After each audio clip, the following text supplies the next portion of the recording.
Burn ইউনিটে যারা কাজ করেন তারা গিয়েছেন সেখানে কাজ করতে। আমাদের অঙ্গ সহযোগী সংগঠনের নেতা কর্মীদেরকে নির্দেশনা দেওয়া হয়েছে। প্রচুর ব্লাডের প্রয়োজন হচ্ছে সম্ভবত হসপিটালগুলোতে, যেহেতু ব্লাডের শর্টেজ আছে। এর মধ্যে আমাদের কর্মীদেরকে নির্দেশনা দেওয়া হয়েছে যে সেখানে গিয়ে ব্লাড ডোনেট করার জন্য ছাত্রদলের পক্ষ থেকে যে সকল হসপিটালে রোগীদেরকে নেওয়া হয়েছে সেখানে টিম করে দেওয়া হয়েছে যে কোন ডাক্তারের সাথে যোগাযোগ করলে ব্লাড পাওয়া যেতে পারে। আমরা আমাদের একটি রাজনৈতিক দল হিসেবে আমাদের অবস্থান থেকে আমরা চেষ্টা করছি। যেখানে ঘটনাটি ঘটেছে সেখানে খুব সম্ভবত এরই মধ্যে সেনাবাহিনী জায়গাটিকে কর্ডন করেছে, কিন্তু সেনাবাহিনীকেও এবং পুলিশ সহ বিভিন্ন সংস্থা যারা কাজ করছেন তাদেরকে সহযোগিতা করার জন্য আমাদের দলীয় ভলেন্টিয়ার্স যারা আছে, নেতাকর্মী যারা আছে, তাদেরকেও নির্দেশনা দেওয়া হয়েছে।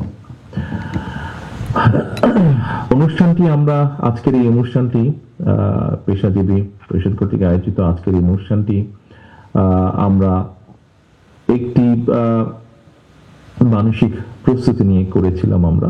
তবে স্বাভাবিকভাবে এই দুর্ঘটনার জন্য কিছুটা হলেও আমাদেরকে মানসিক প্রস্তুতি সেটির পরিবর্তন করা হয়েছে।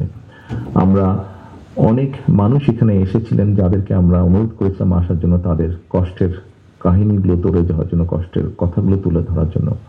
আজকে আনফর্চুনেটলি এমন একটি ঘটনা ঘটেছে যেখানে আরো কিছু পরিবার এই কষ্টের সাথে হয়তো যোগ হয়েছে, হয়তো ভিন্ন প্রেক্ষাপটে, কিন্তু একটি দুর্ঘটনার মাধ্যমে।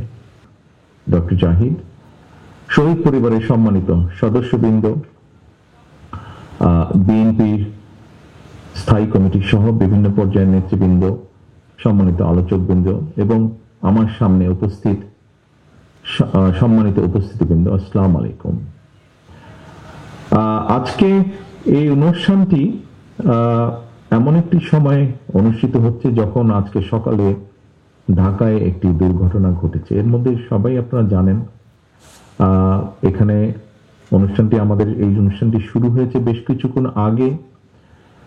এখানে বিভিন্ন ব্যক্তি যারা বিগত 17 বছর ধরে বিভিন্ন নির্যাতিত হয়েছেন, বিভিন্ন পেশাজীবী মানুষ, তাদের পরিবারের সদস্যরা তাদের অত্যাচারের বিভিন্ন বর্ণনা এখানে তুলে ধরেছেন। কিন্তু একই সাথে আজকে একটি দুর্ঘটনা ঘটে যাওয়াতে আমরা হয়তো অনুষ্ঠানটি একটু ছোট করে এনেছি।